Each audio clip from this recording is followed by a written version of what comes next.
amiga Marzo Clementina James, no sé si lo pronuncio bien, que ella pertenece a ATA, la Asociación de Transexuales de Andalucía, es la delegada del área de mujeres en ATA Silvia Rivera. Y bueno, además es estudiante de la Escuela Politécnica y viene a compartir con nosotros pues, también algunas reflexiones, así que encantado. Gracias a vosotras y vosotros por venir y después de la última ponencia es difícil ponerme a hablar de temas de personas trans. Fue de una conferencia tan cargada de sentimientos y de problemas muy directos, y aquí hablar pues, de temas de personas trans es como mucho más alejado, mucho más a la gente que hay aquí, como que no atañera a muchas personas. En teoría iba a venir la directora de ATA a esta conferencia, pero no ha podido venir, así que he venido yo, la encargada del área de ATA Mujer. Y antes de empezar a hablar un poco sobre la situación de las personas trans en Europa y en España, quería preguntaros a todas vosotras si conocéis un poco la terminología que se utiliza dentro del colectivo trans para referir a diferentes cosas, diferentes colectivos, diferentes personas. ¿Habéis oído hablar, bueno, levantad la mano si habéis oído hablar del término trans? Sí, sí. Vale. ¿Y habéis oído hablar del término cis? Cis. Perdón, bastante, porque si yo te oigo mal, allí atrás nada. ¿Podéis? Sí. En muchas ocasiones me ha dicho que hablo muy bajito. Voy a intentar hablar más alto. Y en cualquier momento, si queréis que explique algún término, si queréis que repita o tenéis alguna duda sobre algo que digo, paradme, preguntadme sin ningún problema. Entonces, ¿quiénes habéis oído hablar del término cis? Levante la mano, por favor. Perfecto. Pues no llegamos a la mitad, así que voy a introducir algunos términos.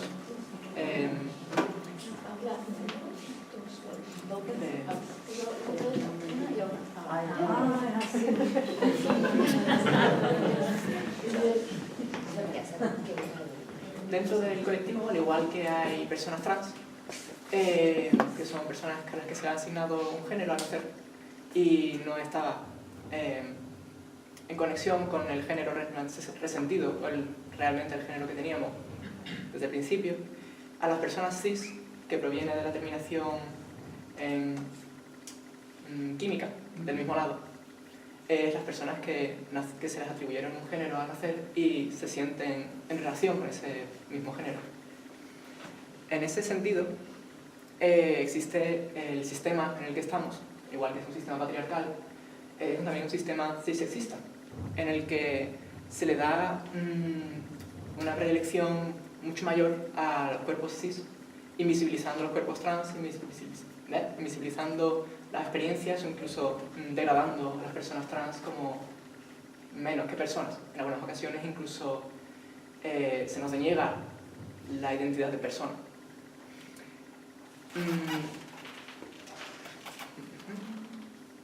Este tipo, el cissexismo sistemático, está perpetuado por personas trans como por personas cis, por malinformación y por no ser visibles, por la falta de conocimiento. Tengo aquí un poco una chuleta con todos los términos, porque he tenido poco tiempo para preparar esta ponencia. Sí, es que Mar nos ha visto un poco el tema ahora. No he traído presentación. No ha dado tiempo a preparar. Y por último, otro término que se utiliza mucho en los colectivos trans es el término de transfeminismo, en el que extendemos la idea de género, la identidad de feminismo, también incluyendo a las personas trans, las mujeres trans, y con el objetivo de considerar el género como un constructo social que a las mujeres en concreto es una herramienta de opresión del sistema, en el que se nos inculcan comportamientos como por ejemplo el que se ha dicho antes del aguantar el dolor, comportamientos, mímicas, criterios o formas de expresión, características. Seguramente habréis oído por la televisión, la radio o en los medios sociales muchos términos que se asocian a las personas trans, como por ejemplo personas de cuerpo equivocado, de mujer a hombre o de hombre a mujer, o por ejemplo el término sexo físico, transgénero o transexual. Todos estos términos están en desuso, o dentro del colectivo evitamos su uso, porque para empezar, las personas en cuerpo equivocado tienen como preestablece que nuestro cuerpo no nos gusta, o que tenemos un problema con nuestro cuerpo, que es una de las cosas que los medios nos inculcan a intentar cambiar, para intentar parecernos más lo posible a las personas cis. A eso se le llama el cispassing en inglés, o hacerse pasar por cis, que es lo que muchas personas personas trans, tratan de forzar a través de operaciones, de la toma de hormonas, operaciones que son graves, conllevan la muerte en algunos casos, o cuando hay suerte, parálisis de las piernas, por ejemplo.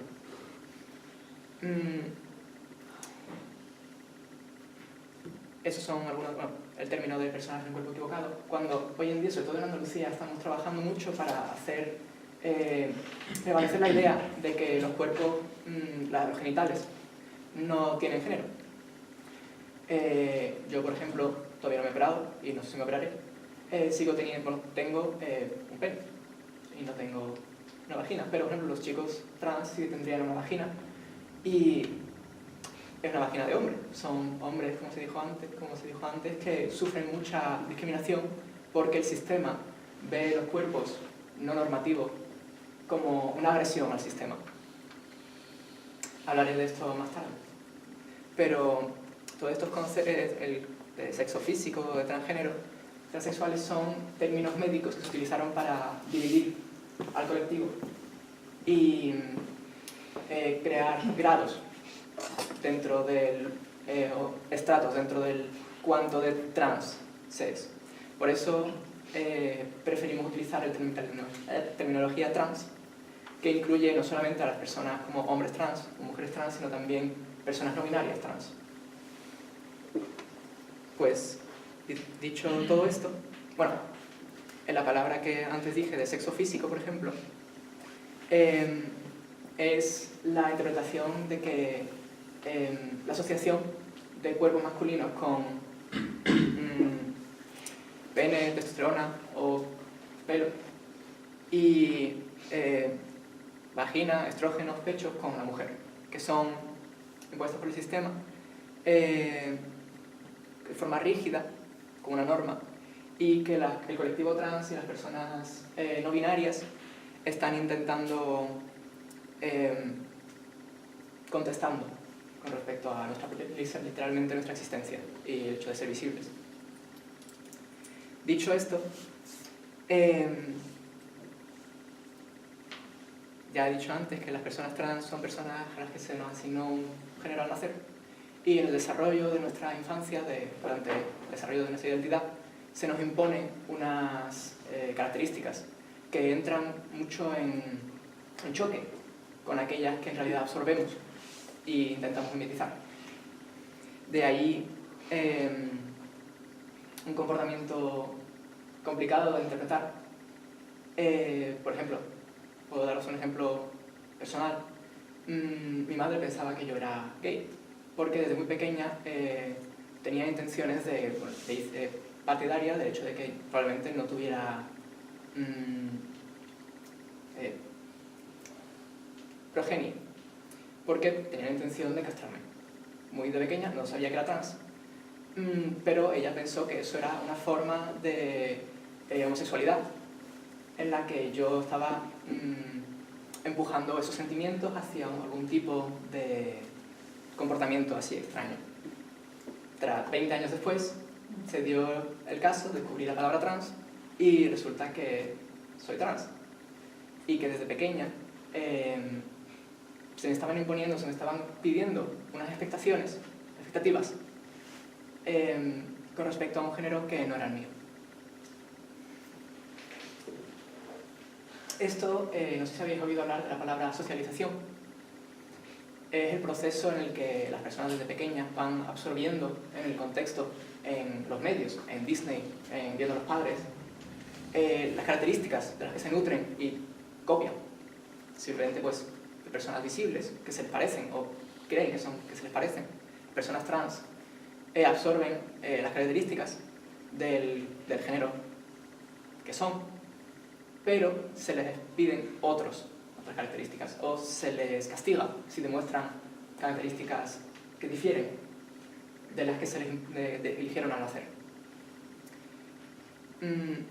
Normalmente para las personas cis esto concuerda, entonces no hay un choque grande durante el crecimiento de la persona. Pero es aquí donde surge el primer problema en el caso de las personas trans, en donde se ven sometidas a una temprana edad a un tipo de discriminación, de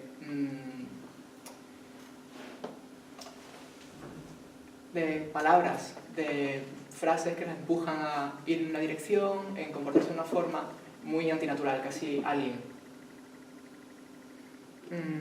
Esto con respecto solamente al criterio de un tipo de genital. Algunas de estas personas se dan cuenta a temprana edad de que son trans y por solamente fuerza de carácter imponen a las personas que les rodean su identidad, su persona. Y son héroes, heroínas, en ese sentido, capaces de aguantar la crítica y la desagradable que es una sociedad que te impone una característica, una visión y un camino predeterminado casi desde que se nace. Pero a muchas personas trans, sobre todo, está cambiando, pero hasta el día de hoy se dan cuenta a más tardía edad, alrededor de los 20, 30 años, cuando se familiarizan con los términos que aparecen en los medios, gracias a la visibilización que aparece. Esto recrea los estereotipos, como que las personas trans cambian de sexo, cambian de género, o se ven como personas que invaden espacios que no les corresponden, como traidoras en algunos sentidos, o usurpadoras, cuando en realidad es un sentimiento que se tiene desde la infancia más precoz.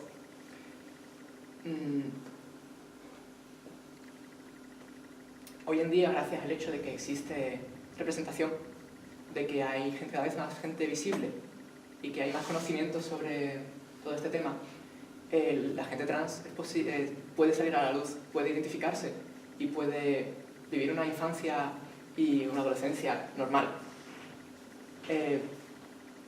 Desde el principio, sabiendo quiénes son, pueden identificarse.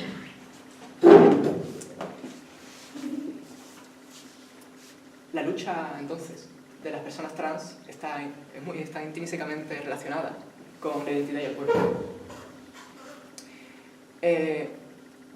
Nuestra existencia, como dije antes, es un poco una demostración que, con el transfeminismo, dije antes, el género es arbitrario. La idea de género es arbitraria como una herramienta de opresión. Con nuestra aparición no es real porque existen personas trans en la historia. Se han descubierto, al parecer, entierros de personas trans en distintas partes del mundo. No se ha descubierto. Históricamente había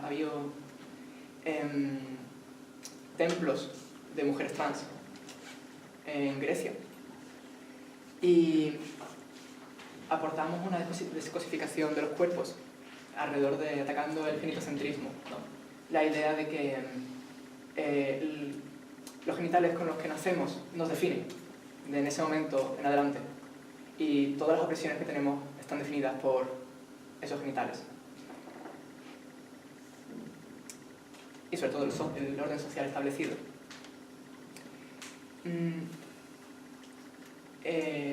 La discriminación que sufren las personas trans es derivada de esto, de este desafío al orden social. En un sistema que no está preparado para personas que salen un poco de la norma.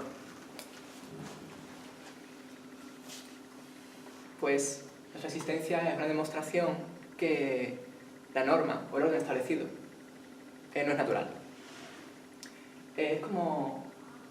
Solo me puedo imaginar que este malestar que se produce al descubrir que las leyes que creías eran universales no lo son. Y mucha gente reacciona con esto, pues denegando la existencia de los individuos que perturban este orden. Un ejemplo de esta discriminación a nivel institucional es, por ejemplo, en Europa. El cambio de nombre, antes, el cambio de identificativo sexual en el DNI,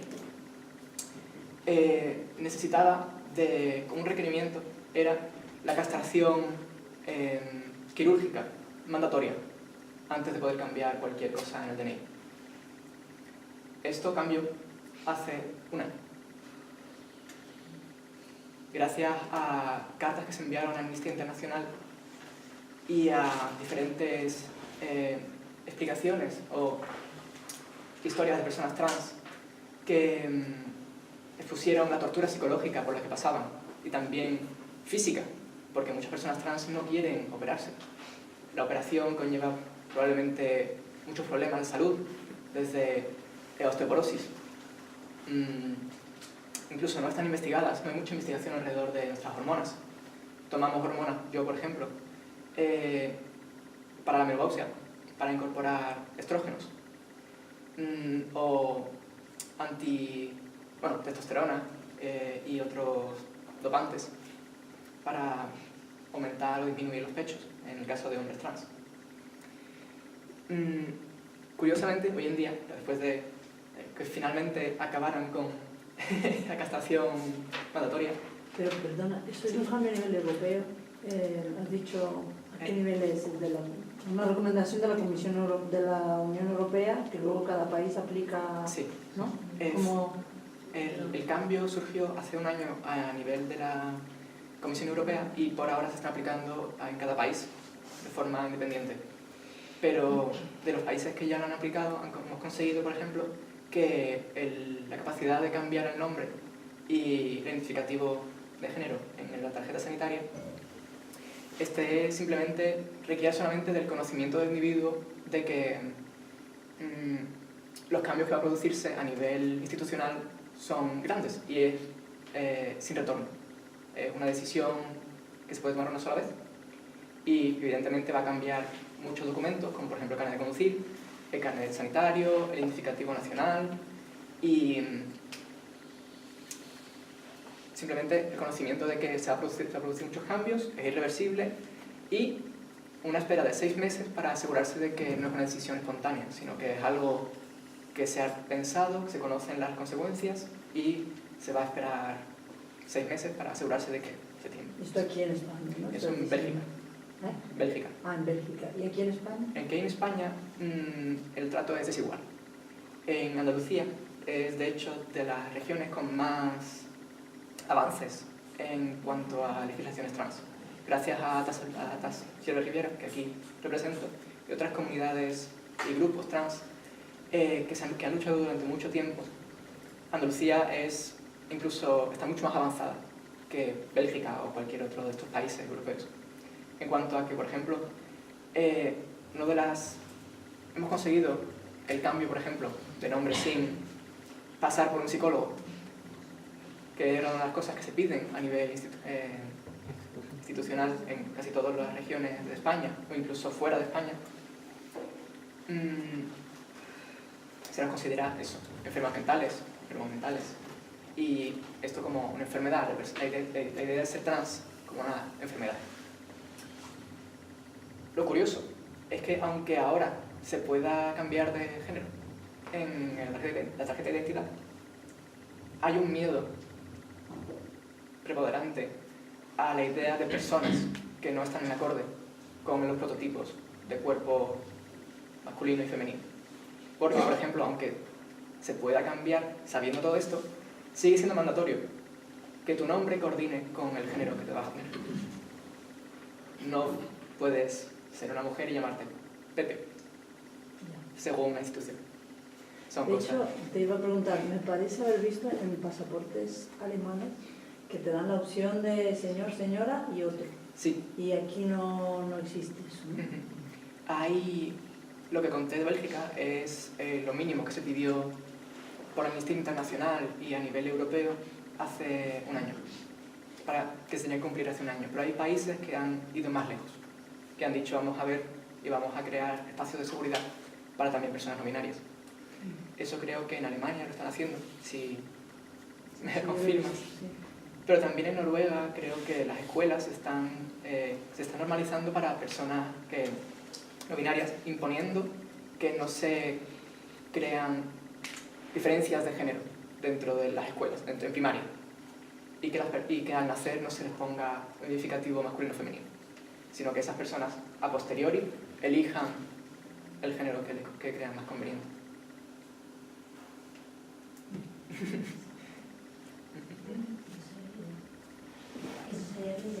Exactamente. Poco a poco intentamos avanzar hacia la sociedad en la que cada individuo, cada persona pueda autodecidir sobre su cuerpo, sobre su identidad, sobre su expresión.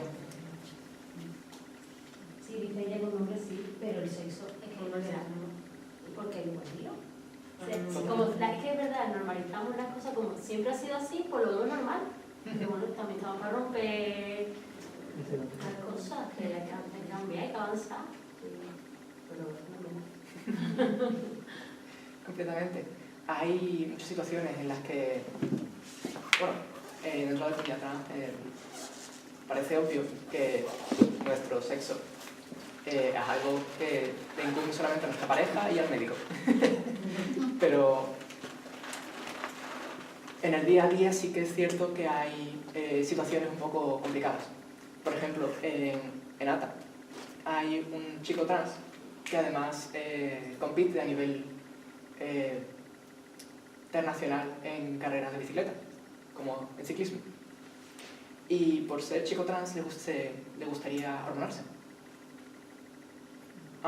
Por desgracia, la testosterona es un dopante. Entonces se han tenido que crear, y por eso digo que Andalucía es una de las comunidades que tiene más avances en ese sentido, se ha creado un acuerdo en las que mientras los niveles de hormonas, de testosterona en la sangre, sean similares a los de un hombre cis, puede participar en concursos internacionales. Son avances que hemos conseguido hace 2 meses, justo. Principios de año. ¿Estás ganando algo? Sí, no todo es triste. Quería guardarme las cosas felices al final, pero sí.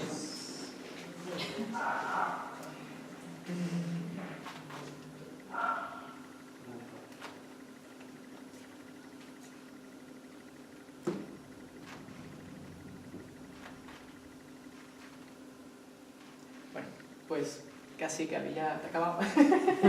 Mis notas se acaban ahí.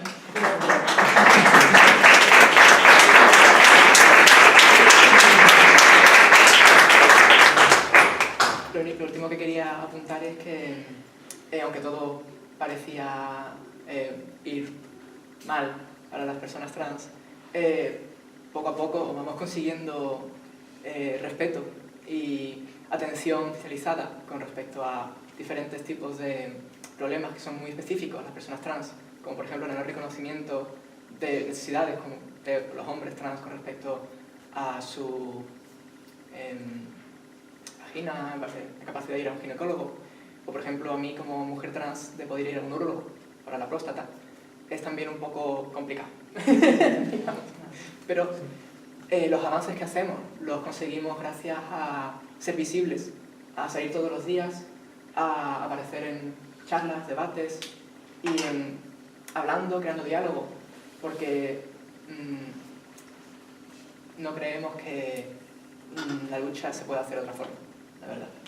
Solamente con el entendimiento, el diálogo y siendo visibles. Muchas gracias.